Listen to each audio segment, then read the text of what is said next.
뛰놀리라 라는 제목으로 우리 하나님의 말씀을 선포하겠습니다. 하나님께서는 드디어 사울이 죽은 이후에 다윗을 유다의 왕으로 세우시고 이스라엘의 왕으로 드디어 세우셨습니다. 그 가운데 다윗의 나라는 어떻게 세워졌는가 우리가 간단하게 다시 정리를 해보자면 기도로 세워졌습니다. 그리고 은혜로 세워졌습니다.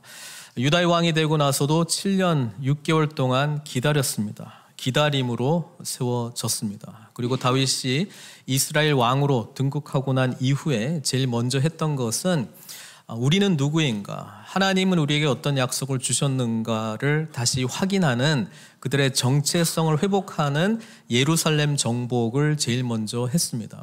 약속의 땅에 들어왔지만 아직 정복되지 않은 민족을 향하여 다윗은 앞으로 이스라엘 전체의 수도를 어디로 삼을 것인가 고민하던 중에 유다 땅의 경계이기도 하고 베냐민 땅의 경계이기도 한 예루살렘을 찾게 되었고, 예루살렘은 아직도 여부수 족속들이 점거하고 있었던 것을 알고 온 이스라엘 백성들이 우리는 왜 싸우는가? 누구를 위해서 싸우는가? 이 땅은 아브라함 때부터 우리에게 주신 젖과 꿀이 흐르는 약속의 땅이다라고 하는 것을 회복하면서 이제는 우리끼리 싸우지 말고 하나님께서 우리를 통해서 하시고자 하는, 세우시고자 하는 다윗의 나라, 하나님의 나라를 세우는데 우리가 합심해서 나아가자. 그래서 예루살렘은 난공불락의 요새이긴 한데 이제는 온 이스라엘의 수도, 그리고 모두 다 힘을 합쳐서 함께 여부수족을 쫓아내고 점령했던 하나님의 뜻대로 받게 된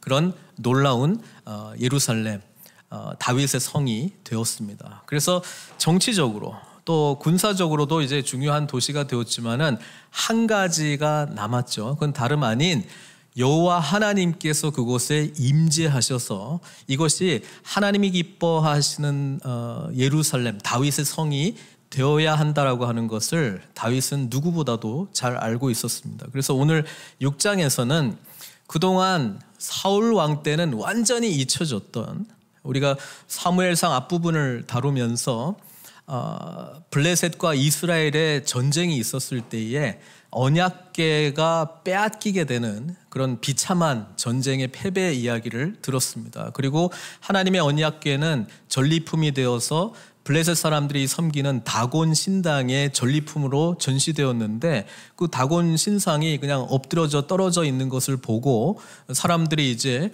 어떻게 해야 될까 이러고 있는 중에 그 언약궤가 있는 곳에는 독종, 이런 전염병이 막 퍼지고 또 다른 블레셋의 다른 도시로 보내니까 또 퍼지고 또 다른 데 보내니까 또 퍼지고 그러면서 이것은 하나님이 우리를 심판하시는 것이다. 그러면서 이것을 이스라엘로 돌려보내야 되겠다. 그러면서 새 수레에 언약궤를 싣고 정말 하나님의 뜻인가 알기 위해서라도 이제 막 그 새끼, 그 어미의 그 소를 그 앞에다가 해서 만약에 이제 하나님의 뜻이면은 보통 동물은 자기 새끼에게 이제 가려고 하는 경향성이 있는데 그냥 쭉 가게 되면 이것은 하나님의 뜻이다 알고 또 하나님의 뜻이라면은 우리가 또 속죄해야 되니까 각 도시, 블레셋의 5도시를 위하여 독종 형상으로 만든 금쥐 5개를 만들어서 이스라엘로 돌려보내는 그 이야기를 우리가 살펴보았습니다.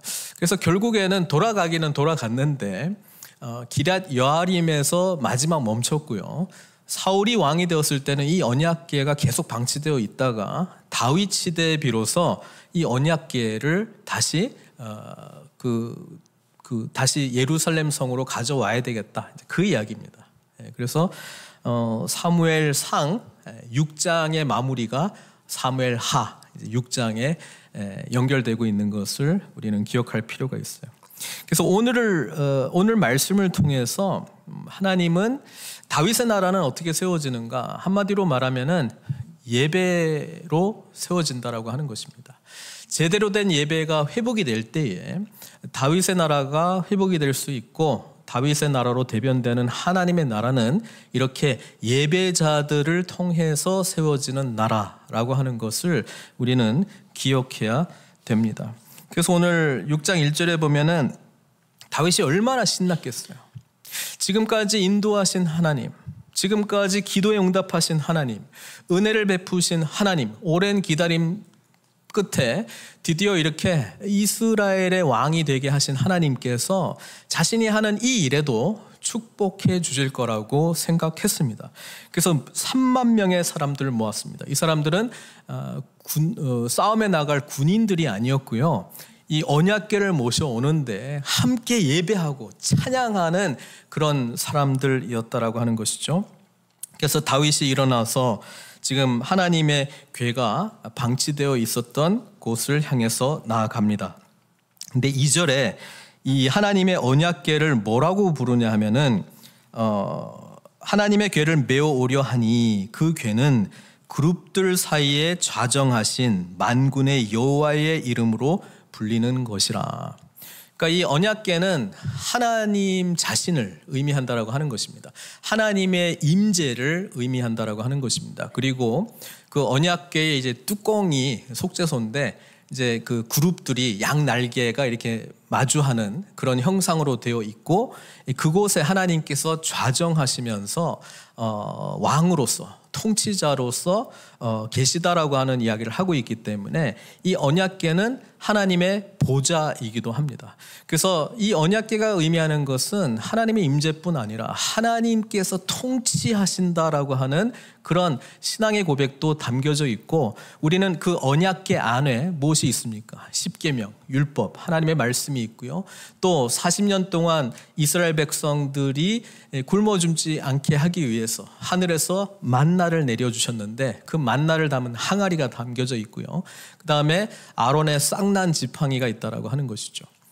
이스라엘 백성들이 민수기를 읽어보면은 아론과 모세에게 반역을 합니다. 근데 이 반역 집단이 고라 자손들인데, 이들이 보니까 아니 우리도 레위 지파고 모세도 레위 지파, 아론도 레위 지파고 우리도 뭐 같이 이 하나님의 은혜를 아는 사람들인데 왜 저들의 리더십을 통해서 꼭 돼야 되느냐. 그래서 이 불만을 가졌던 세력들이 이렇게 모여서 반역을 꾀했는데, 하나님께서 그러면 그 리더들의 지팡이를 다 언약궤 앞에 갖다 놓고 내가 선택한 자를 통해서 그냥 마른 막대기인데 거기에서 싹이 나게 할 것이다. 그래서 아론의 그 지팡이에서 이제 싹이 나게 하는 그런 그 내용이 나와 있어요.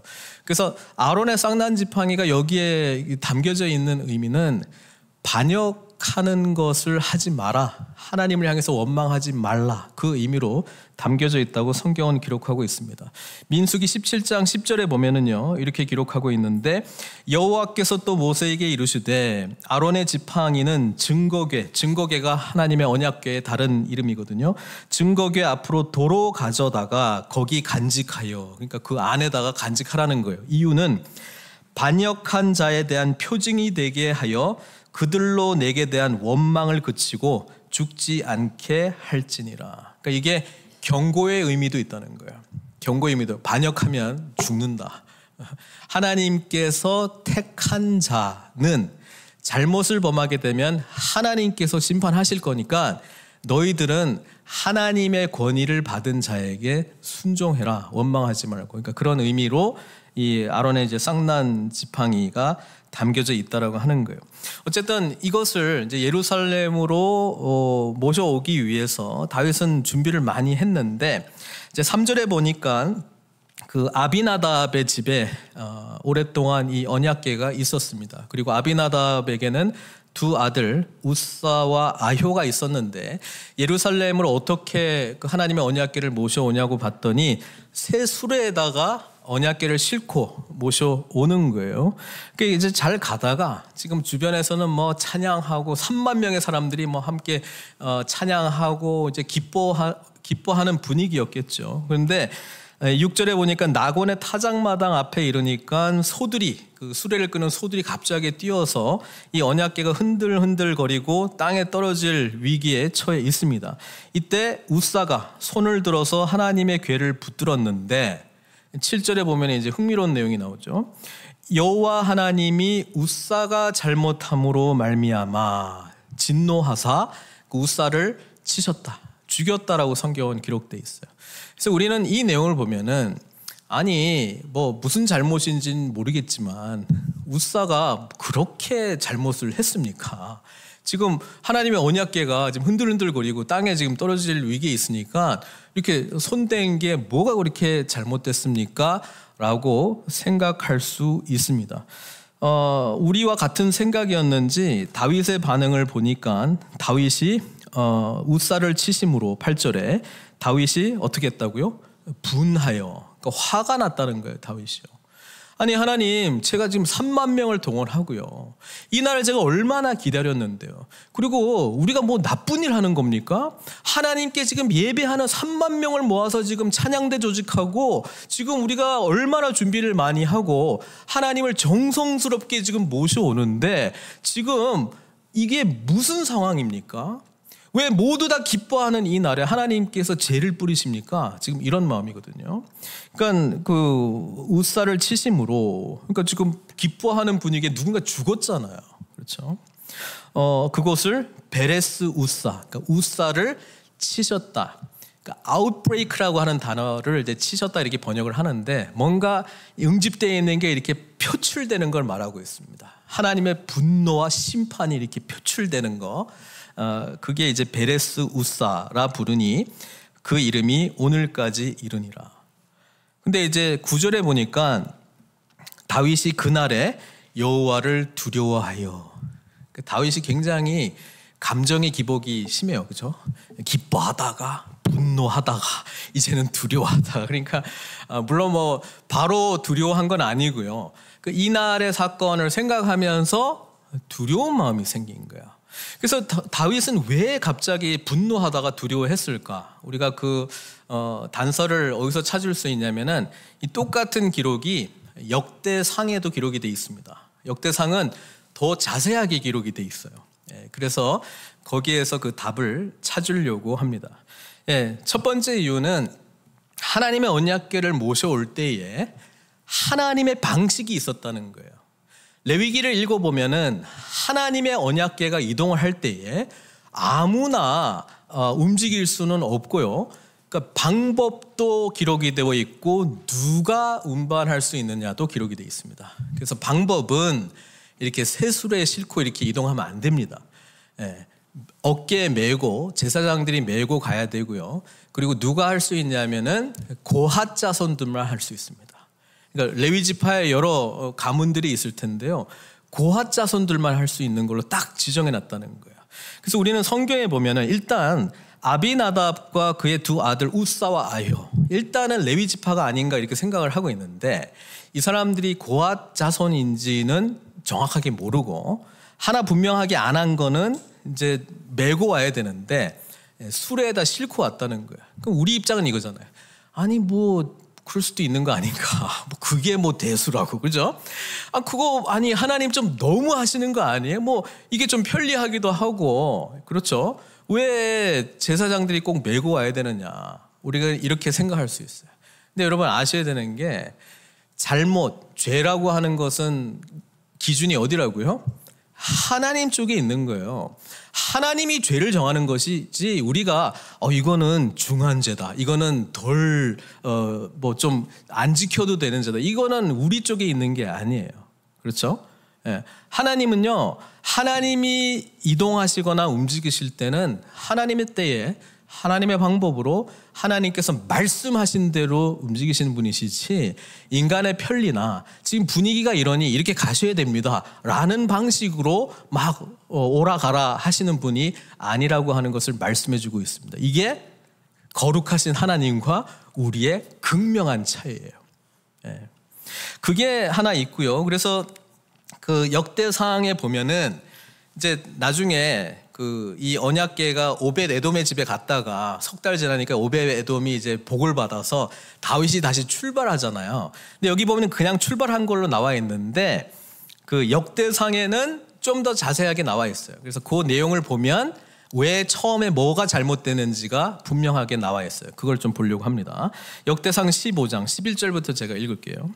다윗이 제사장 사독 아비아다를 부르고 또 레위 사람 우리엘, 아사야, 요엘, 스마야, 엘리엘과 암미나답을 불러, 여기는 없잖아요. 근데 여기는 제사장들을 이렇게 불러 모아놓고 그들에게 이르되 너희는 레위 사람의 지도자이니 너희와 너희 형제는 몸을 성결하게 하고 내가 마련한 곳으로 이스라엘의 하나님 여호와의 궤를 메어 올리라, 이렇게 말합니다. 전에는, 그러니까 석 달 전에는 너희가 매지 아니하였으므로, 이제 다윗이 분명히 알았어요. 왜 잘못했는지.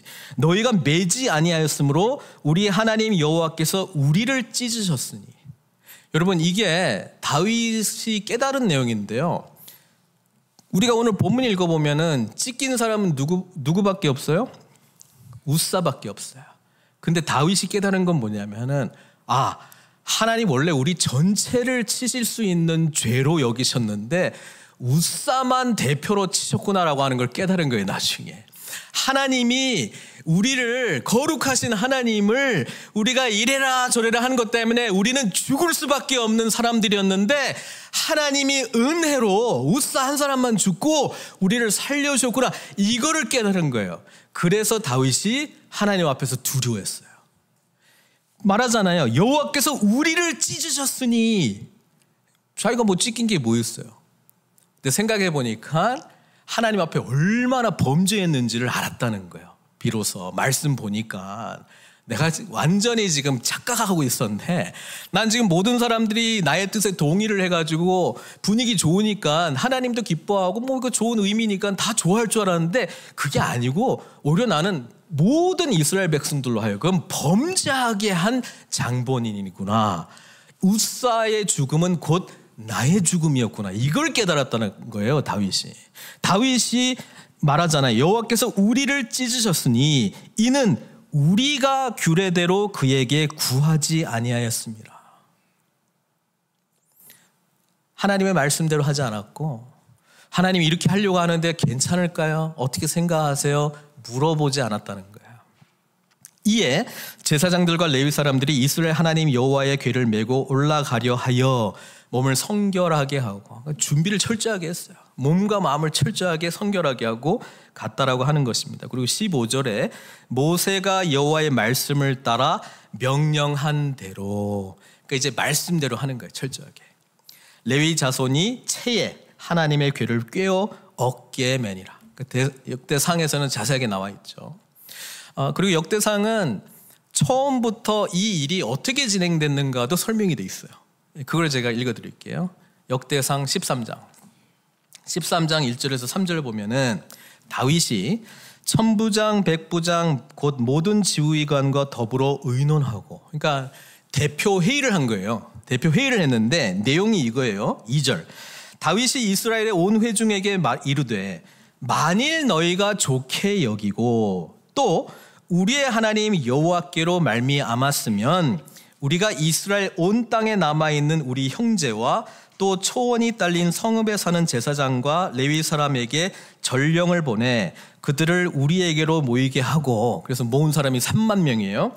우리가 우리 하나님의 궤를 우리에게로 옮겨오자. 사울 때는 우리가 궤 앞에서 묻지 아니하였느니라, 이렇게 이야기합니다. 다윗이 사울 시대는 언약궤가 방치되어 가지고 아무도 하나님 앞에 뭐 묻고 이런 게 없었는데, 야, 우리 때는 이제 하나님의 언약궤를 모셔와 가지고 하나님 앞에 이제 뭐 하나님 어떻게 할까요? 이렇게 물으면서 이 나라를 세워야 되지 않겠느냐. 근데 이게 뭐 내 생각이긴 한데 여러분 어떻게 생각하세요? 여러분 좋게 생각하시면 할게요. 그리고 이게 여호와께로 말미암았으면 할게요. 이렇게 했는데 다윗은 반쪽 동의만 받은 거예요. 모든 사람들이 동의했어.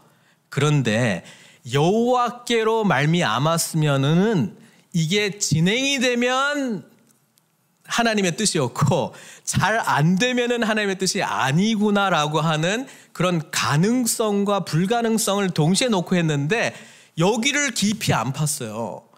왜냐하면은 지금 분위기가 다 자기를 동조하는 것 같고 자기 생각에는 너무 기특해.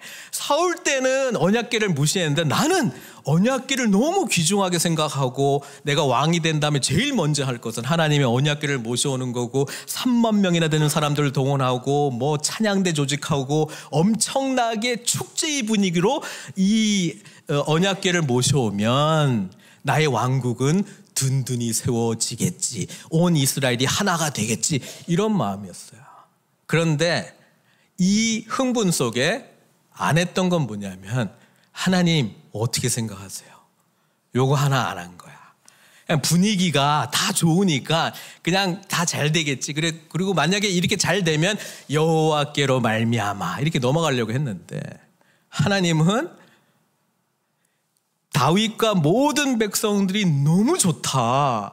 하나님 얼마나 좋아하실까라고 생각했는데 하나님은 너희들 지금 말씀대로 안 하고 있어. 엄청난 죄를 범하는 거야. 죄 있는 인간은 나를 만나면 다 죽어. 근데 하나님은 우사만 죽이신 거야. 우리가 상황을 보면서 얼마나 자의적으로 해석하는지 몰라요. 항상 우리가 깨어 기도해야 되는 건 말씀을 보는 이유는요. 이게 정말 나는 이렇게 생각하고 판단하고 나의 경험과 이때까지 진행된 일로 봐서는 이게 다 하나님이 기뻐하시고 모든 사람이 좋아하는 일인 것 같은데 하나님 관점에서 이게 애통하는 일인지 분노하시는 일인지 주님의 뜻을 모르면은요. 일어난 다음에 아는 거예요. 그러니까 결국 다윗의 말대로 여호와께로 말미암은 게 아니다는 게 드러났잖아요. 그렇잖아요. 예. 처음에는 그냥 했을 거예요. 뭐 분위기 좋으니까 뭐 당연히 여호와께로 말미암았지. 그러니까 우리가 일어선 자는 넘어질까 두려워하라. 잘 나갈 때 조심해야 돼요. 모든 것이 내 뜻대로 내가 생각한 대로 잘 될 때 우리는 또 모든 사람들이 또 그렇게 다 생각해. 다 동의를 해줘. 그럼 이건 당연히 하나님이 기뻐하시는 일일 거야. 아니라는 거예요. 아닐 수도 있다는 거예요. 네, 그 이야기를 해주고 있습니다. 그래서 지금 다윗이 왜 하나님 앞에 분노하다가 나중에 두려워하게 됐냐면은 처음에 이 일, 오늘 하루 한 번도 그런 생각을 안 했는데 자기가 뭐라는 걸 깨달은 거예요. 네. 찢겨 죽을 만큼 죄를 지은 죄인이라는 걸 깨달은 거예요. 예?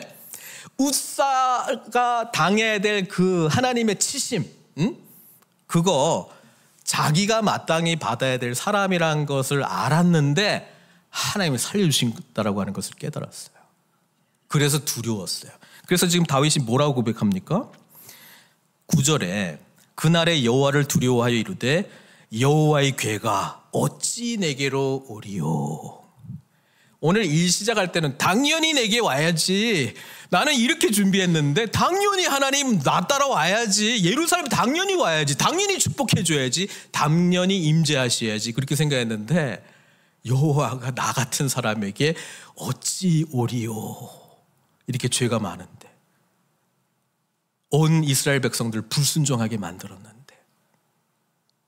하나님 앞에 우리 다 죽을 뻔했는데 하나님은 거룩하시구나. 그리고 나는 죄인이구나. 이걸 깨달았어요. 그리고 이제 하나님의 언약궤를 이제 뭐 모시고 올 수는 없으니까 그 주변에 어디에 이렇게 맡겼는데 거기가 어디예요? 오벳 에돔의 집이에요. 근데 이 오벳 에돔에 대한 설명이 뭐라고 되어 있냐면은 어느 동네 사람이라고요? 가드. 우리는 가드의 유명한 사람 한 명 알고 있잖아요. 누구예요? 골리앗의 고향이에요. 이거 가드는요 블레셋 땅이에요. 그러니까 지금 블레셋의 가드 출신 사람이 지금 이스라엘 쪽에 와서 지금 살고 있는 거예요. 우리가 나중에 다윗의 33명의 용사들이나 뭐 이런 사람들 중에 보면은 그 아스돗 사람도 있고요. 이것도 저희 블레셋 사람 출신이고요. 또 나중에 그 압살롬한테 도망 다니면서 가드 사람 이때, 그러니까 충성으로 막 다윗을 따라가겠다고 이렇게 나온 게 있어요. 그러니까 약간 블레셋 사람들 중에 지금 다윗한테 따라와가지고 이스라엘에 정착한 사람들이 있었다. 우리는 그렇게 좀 알 수 있어요. 근데 이제 이제 고민이 되는 게 언약궤를 아무한테나 맡길 수는 없을 것 같은데, 그래서 이제 학자들 사이에 이제 그 고민을 많이 한 게 오벳에돔이 그래도 제사장이 아닐까? 왜냐하면 언약궤를 아무나 맡을 수는 없는데, 근데 성경은 그냥 대놓고 뭐라고 말해? 가드 사람, 가드 출신? 그럼 어떻게 이스라엘로 와서 이렇게 좀 이렇게 개종해가지고 뭐 이렇게 된 건가? 좀 고민이 있어요. 그냥 있는 그대로 합시다. 그냥 다윗이요, 그냥 내팽개치고 갔어요. 쉽게 얘기하면. 근데 happen to be 옆에 집에 누구야? 가드 사람 오벳에돔의 집이 있는 거예요. 그리고 나한테 하나님의 언약궤가 어찌 오리요 이러고 이제 갔어요. 근데 석 달이 지났는데 오벳에돔의 집이 어떻게 됐다고요? 여기 보니까 어떤 사람이 말을 합니다. 12절에요. 여호와께서 하나님에게로 말미암아 오벳에돔의 집과 그의 모든 소유에 복을 주셨다 한지라. 이게 어떤 내용인지는 모르겠지만 누가 봐도 가시적으로 복받은 모습으로 지금 오벳에돔의 집과 모든 소유들이 지금 막 변화되어 있는 것을 본 거예요. 그러니까 다윗이 이 메시지를 어떻게 받아들였냐면은, 야, 가드 사람 오벳에돔의 집을 복을 주실 하나님이 난 죄인이지만 나 같은 사람에게도 다시 은혜를 주시지 않을까? 이 소망으로 다시 가는 거예요. 이게 예배자입니다. 예배는 하나님의 놀라운 구원의 은혜를 아는 자가 하나님 앞에 반응하는 모든 행위가 예배거든요. 근데 하나님의 은혜를 알 때 무슨 은혜를 알아야 되냐면은, 나는 죽을 수밖에 없는 죄인이었는데 우사처럼 하나님이 값을 지불하시고 내가 죽어야 될 그 죽음에 우사처럼 죄인 없는 예수님이 대신 죽으시고 그 죄사함의 대가로 나는 살아났다. 그것을 아는 사람이 하나님을 찾아가서 예배하는 모든 행위, 반응하는 모든 행위가 뭐다? 그게 예배라는 거예요. 우리가 착각하는 게 뭐냐면은, 우리는 죄인이 아니고 나는 지금 앞에 다윗처럼 하나님 앞에 기뻐하고 준비 잘 돼 있고 나는 너무나 자격이 되는 사람인 것 같아. 하나님 앞에 감히 나올 수 있도록. 그런 마음으로 나아갈 때 우리는 진짜 예배의 의미를 놓쳐버릴 수가 있는데, 구원의 은혜를 받은 사람이 예배하는 거예요. 그냥 분위기 좋아서 하는 게 아니고요. 예? 죄사함의 은혜를 아는 사람이 예배하는 거예요. 그래서 이제 뒤에 나오는 게 진짜 예배입니다. 앞에는 지금까지 만났던 하나님 있어요, 다윗이요. 근데 여전히 자기 중심성의 문제 때문에 죄의 문제를 온전히 자각하지 못했는데, 죄사함의 은혜를 받은 자가, 하나님 여호와의 궤가 어찌 내게 오리요 라고 절망했던 자가, 아니 오벳에돔의 집을, 오벳에돔이 한 게 뭐 있는데 가드 사람인데 하나님이 그 집을 축복하셨어? 그러면 우리도 축복하겠네. 그 마음으로 간 거예요. 그게 뒤에 나오는 내용이죠. 하나님이 다윗에게 사인을 보내주신 거예요. 낮은 자로, 가난한 심령, 죄에 대한 애통하는 자, 그들을 위한 나라를 네가 세워야 되는 거야. 말씀해 주는 것이잖아요. 그러니까 다윗이 이제는 갑니다. 아까 우리 역대상 읽어봤잖아. 야, 철저하게 하자. 이번에는 말씀대로 하는 거다. 제사장들 철저하게 준비하고요. 오벳에돔의 집에 가서 어떻게 합니까? 여호와의 궤를 맨 사람들이 13절에 보니까, 이거는 고앗 자손 맞지? 신분증 내놔.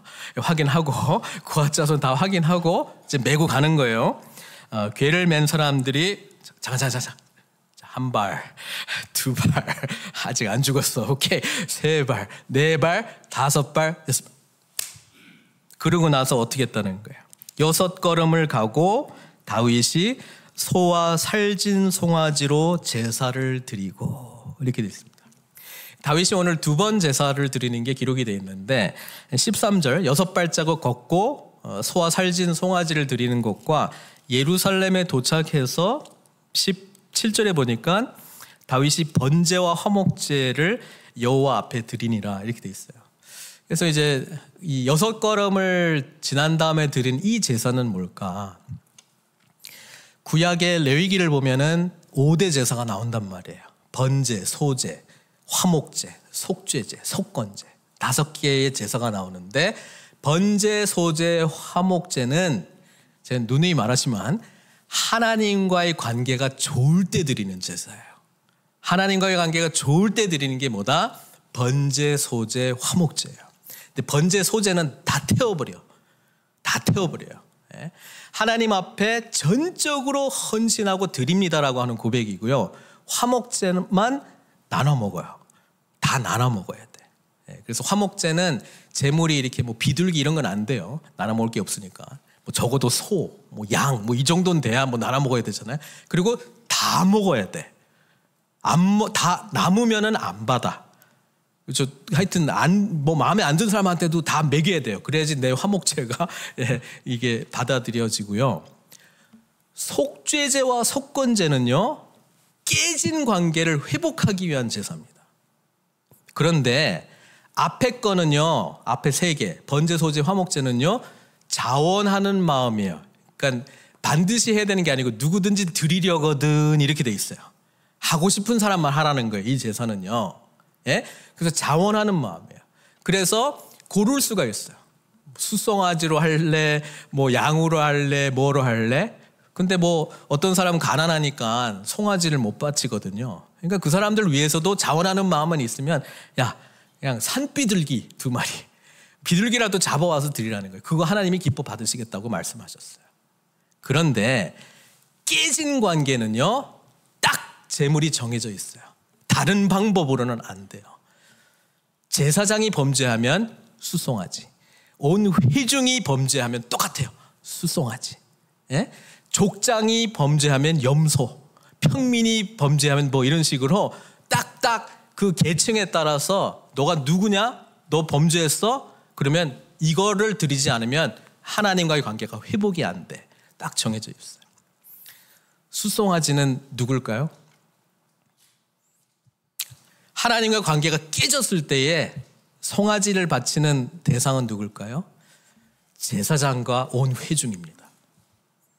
그러니까 지금 여기에 보면은 이제 소와 살진 송아지 이렇게 마치 2마리를 바친 거로 돼 있는데, 우리가 그 단어가 좀 애매해요. 그래서 소인데 살진 송아지다.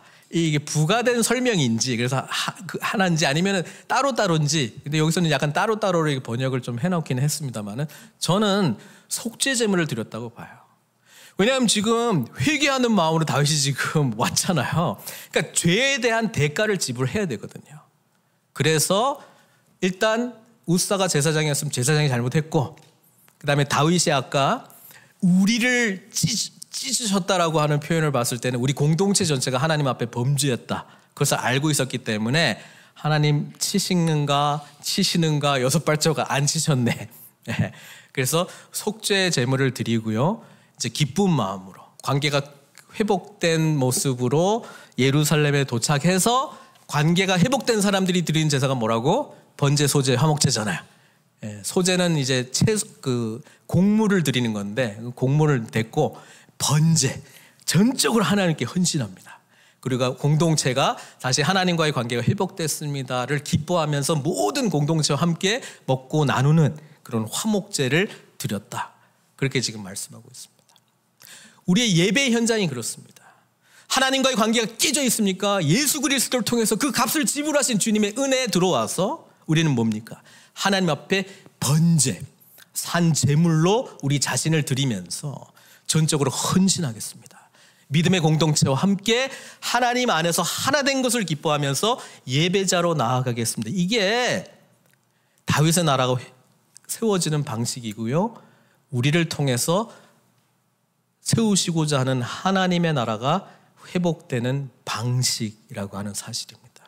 하나님은 이토록 죄를 인지하고 인식하고 절망하고, 그러나 예수 그리스도의 피 흘리심으로 우리를 구원해 주신 구원받은 자들이 하나님 앞에 모여 자원하는 마음으로 번제와 화목제물로 우리 하나님을 향하여 전적으로 헌신하고 공동체와 함께 꿈을 꾸고 회복이 일어나는 그런 예배를 받으시기 원한다라는 사실입니다. 그게 오늘 메시지예요. 그런데 이 놀라운 구원의 은혜, 참된 예배자의 모습으로 다윗이 예루살렘을 향해서 나아갈 때 다윗의 모습을 어떻게 그리고 있냐면은 왕인데 제사장들만 입는 에봇을 입고 그 앞에서 막 춤을 추는 거예요. 뛰면서 춤을 추는 거예요. 너무 기뻐가지고.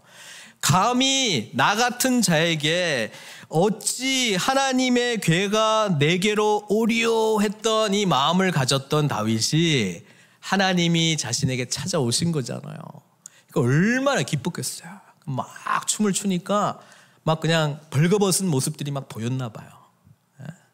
그래서 다윗은 너무 기뻐가지고 오고 있는데 경멸의 눈으로 이 장면을 지켜보는 한 사람이 있습니다. 누굽니까? 미갈. 미갈이요, 이 모습을 보면서 미갈이 좀 쓴뿌리가 많을 것 같아요. 왜냐하면 사울의 딸로 다윗에게 아내로 주었지만 사울이, 자기 아버지 사울이 다윗을 죽이려고 하는 것을 알고 피신시켜 줬거든요. 그런데 이게 뭐 1, 2년도 아니고 10년 넘게 자기 남편은 안 돌아오잖아요. 그러니까 자기는 또 다른 사람, 발디엘의 아내가 그동안 되어 있고, 그 다음에 다윗이 그 아버지가 죽고 난 이후에 유다의 왕이 되었을 때도 자기를 찾지 않았어요. 이스라엘 왕 될 때 아브넬이 내가 온 이스라엘 사람들 당신에게 갖다 바치겠습니다 하면서 그 언약 맺으려고 할 때 다윗이 그때야 비로소 내건 조건이 뭐예요? 미갈 데리고 와라. 근데 아무리 생각해도 자기를 사랑해서 그런 게 아니고 그냥 명분 쌓는 거잖아요. 나는 사울의 사위다. 그래서 베냐민 지파 또 이스라엘 사람들의 어떤 그 저항 없이 명분을 만들려고 하는 그런 게 보이잖아요. 또 와보니까 자기가 유일한 퍼스트 레이디가 아니야. 그래서 보니까는 뭐 부인들이 벌써 6명 있고 뭐 애들도 막 이렇게 막 왔다 갔다 하고 있으니까 얼마나 속상했겠어요. 그런데 이 다윗이 오늘은 막 그 여종들 가운데서 그 춤추는 무리 가운데서 막 그냥 뭐 벌거벗은 거 비슷하게 막 돌아다니고 있으니 아이고 잘 논다 잘 놀아 이렇게 생각했을 거잖아요. 그 마음이에요. 근데 여기는 미갈이 상징하는 인물이 있어요. 하나님의 이 은혜의 복음을 보고 있는데도 참여하지 못한 자입니다. 하나님께서 어떻게 이런 놀라운 은혜를 베푸셨고 다윗이 왜 저렇게 반응하는가. 정말 하나님 앞에서 자격 없는 죄인이었기 때문에 감히 하나님께 나아갈 수 없는 자가 이제 하나님이 기꺼이 맞아주시고 이제 하나님께서 예루살렘에 오시는 그 감격 속에서 여호와 앞에서 막 뛰고 있는 다윗을 향하여 경멸의 눈을 보내고 있다라고 하는 거예요. 이게 예배 현장 가운데도 나타나지 않겠어요? 이 미갈은요, 자기가 죄인이라는 인식 자체가 있을까요? 하나님의 구원의 은혜 속에서 지금 어떤 일들이 일어나고 있는지 보이는 게 있을까요? 하나님의 귀향, 하나님의 임재, 자격 없는 다윗과 이스라엘 공동체를 회복하시고자 찾아오시는 하나님의 놀라운 구원의 은혜는 보지 못하고 기분 나쁜 남편만 보이는 거예요. 이러면 예배 못 드립니다. 이러면 예배 못 드립니다. 우리가 똑같은 예배를 드리는데 어떤 사람은 깊은 은혜의 이 풍성함 속에 들어가고요. 어떤 사람은 보이는 거 하나 때문에 기분 나쁜 한 사람 때문에 예배를 못 드려요. 예배를 못 드려요. 사랑하는 성도 여러분, 다윗을 통해서 세워지는 나라는 진심으로 예배하는 자들을 통해서 회복이 돼요. 우리 늘푸른 선교교회가 22주년이 되어 가고 있습니다. 이제 다음 주에 우리가 창립주일을 보내게 되는데요. 하나님 앞에서 다윗과 같이 기뻐하며 자격 없는 자에게 찾아오시고 구원해 주신 이 놀라운 하나님의 은혜를 아는, 그래서 합당하게 반응하는 참된 예배자들을 통해서 주님의 거룩한 교회는 세워져 가고 있고요. 이 거룩하고 영광스러운 예배자들의 공동체를 통하여 주님의 나라가 또한 회복되고 있다라고 하는 것을 우리는 기억할 필요가 있습니다. 오늘 성경은 묻고 있습니다. 우리는 이 예배의 현장 가운데 어떤 모습으로 서 있는가? 나의 죄를 인지하지 못하고 다 분위기 좋고 뭐 나는 너무 잘하는 것 같고 지금 하나님의 뜻이 나의 뜻이고 많은 사람들이 나와 동의해 라고 하는 마음으로 기뻐하면서 진노하고 있는 하나님 앞에 예배하고 있는가? 아니면 자격 없음에도 불구하고 우리에게 찾아오셔서 복을 주시기를 원하시는, 그러나 이 복을 누리기 위해서는 값을 치러야만 하는 예수 그리스도의 보혈의 은혜를 알고 감사함과 감격으로 주님 앞에 서 있는 참된 예배자, 또는 이 구원의 역사가 이루어지고 있는 한복판에 서서 경멸과 하나님이 아닌 다른 사소한 것들 바라보면서 참된 예배자로 서지 못하는 그 모습으로 있는지 묻고 있습니다. 하나님은 우리 모두가 오늘 다윗이 경험한 자격 없는 자에게 베푸신 한량없는 놀라운 은혜, 우리의 죄의 문제를 예수 그리스도의 십자가에서의 죽으심으로 해결해 주시고 우리가 감히 이제는 하나님의 은혜의 보좌 앞에 나아가 영광스럽게 예배할 수 있는 예배자가 되었다라고 하는 감격으로 저와 여러분들을 초대하고 있습니다. 이 마음으로 창립 22주년을 맞이하시고 이 마음으로 승리하시는 저와 여러분들 되시길 주님의 이름으로 축원드립니다. 같이 기도하겠습니다.